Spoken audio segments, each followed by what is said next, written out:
98 Not Out, sponsored by Shepherd Neame, proud supporters of cricket in Essex. Nice summary sound, that one. People should be sitting indoors playing on their six screen, really, shouldn't they? They should indeed. Hopefully we've got a guest with us. Paul, how are you? Hello, Brett. Hello, Daren. I'm fine, thank you. You? Welcome to 98, Paul. You've been on before, obviously, but welcome back. And, of course, we are socially distancing. Paul is on the phone and not in the studio this time. And now, absolutely. In case people don't know, Paul Newman, you are the, is it chief cricket writer for the Daily Mail? That's it, yeah, something like that anyway. Chief cricket correspondent. Last time we spoke to you, you were heading off to South Africa, then Sri Lanka. Yes, and South Africa was fantastic, of course. What an eventful trip that was, and what a great win for England after a terrible start. And of course, the whole team were ill during the first test. With I wonder now if they might have had an early form of coronavirus. But they lost the first test. They came back really strongly. Then there was some really good white ball cricket. And I went to Sri Lanka for the first warm-up game.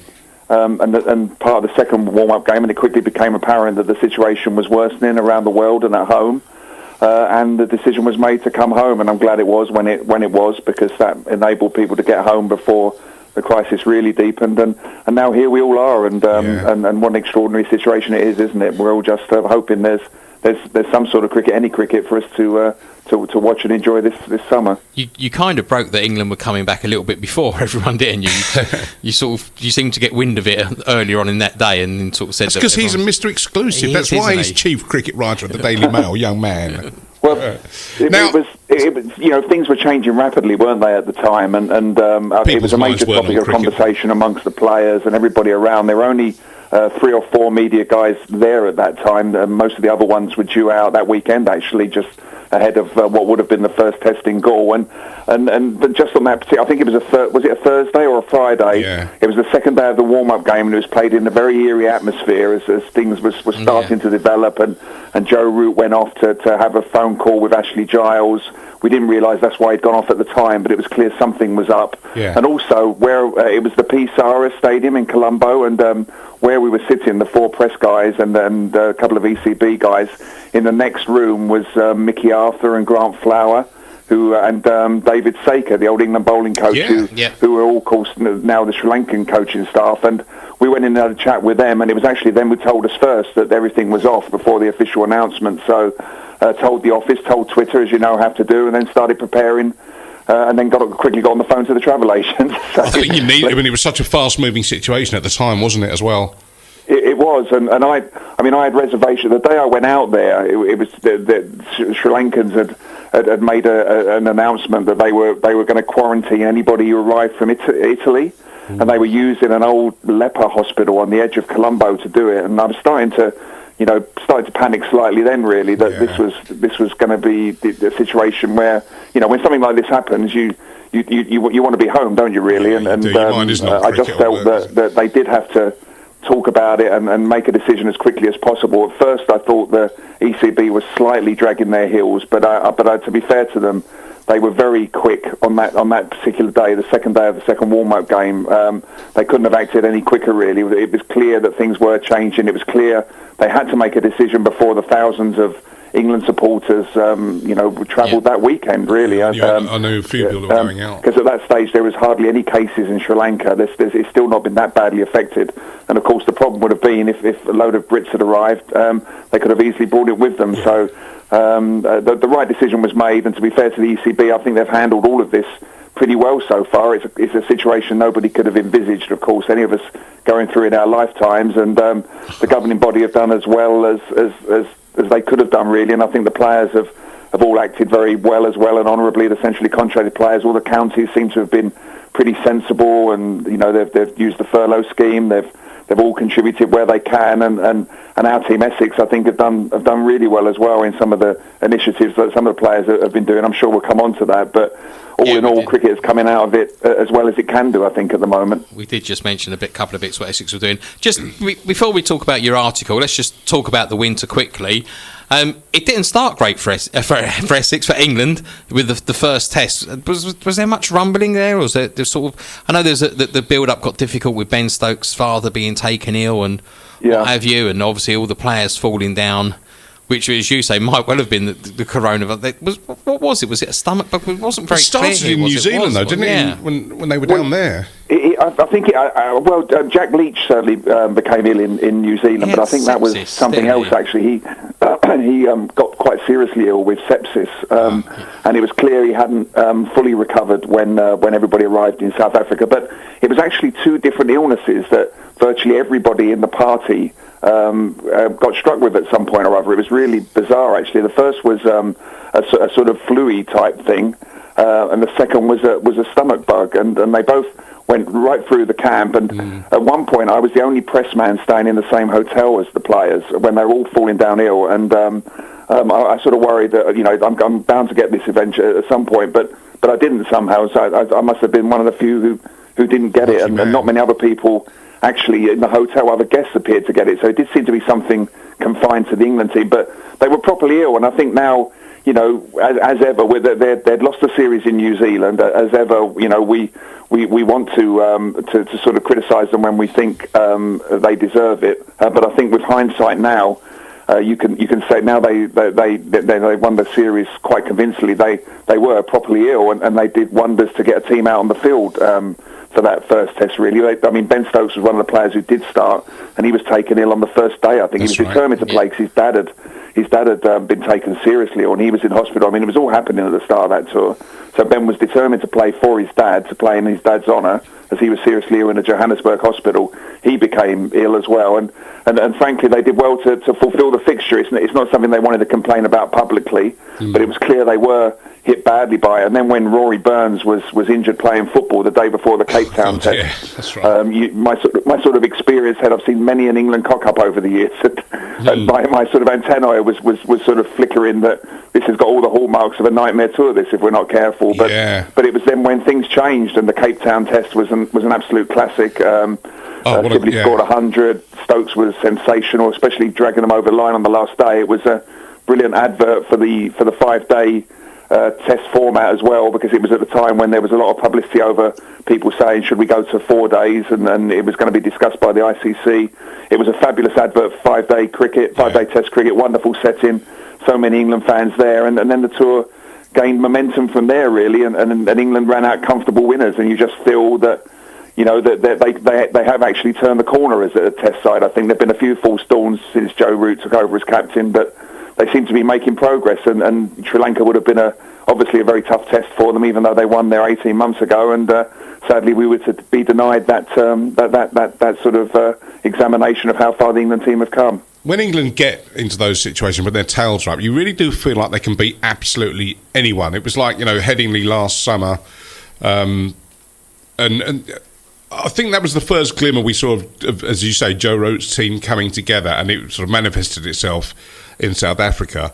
But with England, and we've all followed England for many, many years, and the high points have always been kind of punctuated by this surge of momentum, this air of invincibility, of pulling absolute rabbits out of hats. And I kind of felt that way this time in South Africa when, like you say, Ben Stokes hanging on, games going into the 5th day, and the sight of the crowd, the English fans just going absolutely crazy and lifting. I think all the players sort of mentioned the effect that the support had on the people on the field. I thought it was just absolutely fantastic, and it would have been, as you say, interesting to see how they'd gone in Sri Lanka. As you say, obviously different conditions, but on the back of that momentum, it would have been a good series, I think. Yeah, absolutely. They did win their 3-0, of course, 18 months ago, with this sort of total cricket, they called it at the time, with various all-rounders popping up and playing their part on free spinner attack, obviously taking most of the wickets. But I think so much emphasis had gone onto 50-over cricket in the build-up to the World Cup that Test cricket had been neglected really over the last couple of years, and what we saw in South Africa, I think they tried to start it in New Zealand, but it obviously took a bit of time. But what we saw in South Africa was our own Chris Silverwood really putting a stamp on the team as well. Trevor Bayliss was an excellent coach, and I've got enormous admiration for him, having watched him over the last few years. But But I think Silverwood has brought in a different approach to Test cricket. It's back to basics in a way. It's not rocket science. It's put big first innings runs on the board. Don't put square pegs in round holes. Pick proper sort of top order, first class batsmen at the top of the order. And get big runs and put pressure on the opposition to try and bowl them out twice. And I think Chris Silverwood really emerged in South Africa as the coach that Ashley Giles said he was going to be, and the coach that transformed Essex. We all know what he achieved in a couple of years. Yeah, I was going to say we saw the signs of it there, didn't we? When the turnaround in Essex's fortune. I mean, I know there were lots of other factors, but definitely Silvers was at the centre of things. At the turnaround when he sort of took charge and continued. And so what I think you're seeing now is Silverwood and Root really working well together. Actually, they've got their policy in place. Obviously, we saw the emergence properly of Ollie Pope in South Africa. I think they've also got another enormously promising international batsman in Zach Crawley. When he was first picked, I think he was at least a year ahead of schedule. He's being picked on potential, not performance for Kent, because he was only averaging 30, I think, in the championship last season. But he really looks the part. Sometimes you see a young player turn up in international cricket and you think, I think this one's going to make it. And I think in Crawley and Pope, they have two real sort of discoveries for the long term in terms of the Test batting lineup. And they're really in a good place. And we were all set for a lovely summer, weren't we? And but it's all put on hold, sadly. But when they do come back, I think English Test cricket is having, they've almost parked the 50-over cricket now, haven't they? They won the World Cup. It was mission accomplished, just in the most dramatic way possible. And now they're putting Test cricket right, really, trying to get that consistency back in Test cricket. 'Cause as you say, Daren, there was always good performances, and of course they went to number one in the world under Flower and Strauss, and won away in Australia, etc. But they're getting that consistency back now. I think that they lost with the crash in Australia in 2014, and they're looking at a good young side. All we want to do now is see them play again. Paul, one of the big features, one of the big things of the tour with South Africa seemed to be discipline, and suddenly all these demerit points floating around. Is this a change from the ICC, or was the series needed that many demerit points? It wasn't obvious from watching it on screen what was going on. No, I don't think it was particularly bad-tempered at all, actually. I think the spirit was pretty decent between the sides. I mean, Rabada being suspended for the last test, wasn't it, was really unfortunate. It was a totting up procedure. I mean, he has been involved in a few flashpoints. We like, I personally like to see channeled aggression in a fast bowl. I think it's a really exciting sight in cricket. But Rabada has gone a bit far at times, and I think it was catching up with him. It was just a totting up procedure, really. We saw Ben Stokes fire at a spectator, didn't we, at the Wanderers? Where a spectator had been abusive, and Ben was just out, and he was just picked up on camera having to go back at the guy, really. But certainly in terms of the atmosphere between the teams, the spirit was pretty decent. It was hard fought, as it always is against South Africa, but they all got on pretty well, really, and it certainly wasn't poisonous as I've seen a couple of Ashes series, before it all came crashing down for Australia. It wasn't David Warner like or anything like that. It was hard but fair, actually. And maybe it was just ICC being strict at times. Maybe it was a totting up thing with Rabada, as I've said, and it just appeared as more sort of grudgy than it was, really. It's just as well that this kind of media intrusion, like cameras and microphones, wasn't around in the 70s when you had Lillian Thompson and the like coming in and abusing batsmen and intimidating, shall we say. Exactly. There was a theory, I think, that the host broadcaster was very quick to pick up what Stokes had said and made sure they replayed it. But, that's right. When any of the South Africans transgressed, they weren't so quick to replay it. Really, there was a suspicion of that, because obviously Sky take the host broadcaster's pictures, South African cricket pictures, when we watch it from over here. But so there was that sort of suspicion as well. I mean, Stokes didn't exactly cover himself in glory in what he said to the guy, but we don't fully know what the guy said to him. I mean, it was claimed he said, "You look like Ed Sheeran." Well, I can't imagine Ben Stokes reacting quite so with quite such volatility if it was just "you look like Ed Sheeran." So the players do have to bite their lip. We know that, but I think at times we forget that some of the abuse they can receive, especially somewhere like the Wanderers, where there is a. I mean, it's not like it was, and it was quite a small crowd that day. But you do get a few drunkards there. You do get a few nasty comments from South African crowds occasionally, and on that occasion, Ben's comments were picked up. But as you say, Darren, if it had been in the 70s, I don't think the Australians for one team would have had a team out there for actually, talking most of the series. Talking of Australians and Wanderers, I just before we came on air, I just spotted a piece in I think it's in the Sydney Herald, which is going out tonight.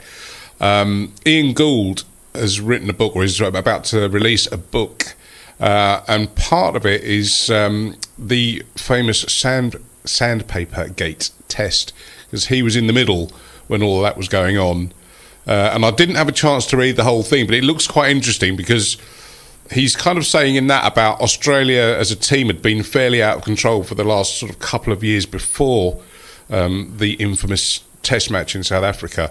And he was. I got as far as him talking about the state of the balls, which are apparently stored away somewhere. It might even be at Lord's or somewhere. The balls that were used in that game. But apparently, in the run up to the sandpaper incident, there was a lot of other shenanigans going on the pitch from the Australians to just try and unsettle the game as such. One of them being Nathan Lyons wearing black socks. I hadn't heard that one before. Yeah, so the third umpire has whispered down to Ian Gould, who's at the stumps, saying, check out Lyons' socks, because you can't wear black socks if it's in a test match. You have to wear white socks, And apparently when challenged, Lyons went mad and a few expletives thrown, and but all of this stuff to try and create an atmosphere, and then it sort of stormed off, and then very shortly after that, the sandpaper was found. It was Cameron Bancroft and hiding something down the front of his shorts. So will be an interesting read. I'll try and dig it out and I'll post it on our Facebook page. Now, Paul, we know you've written a really great article, right? And we're going to play a bit of music and then we're going to talk about it. Excellent. And it's going to be from a band you know very well.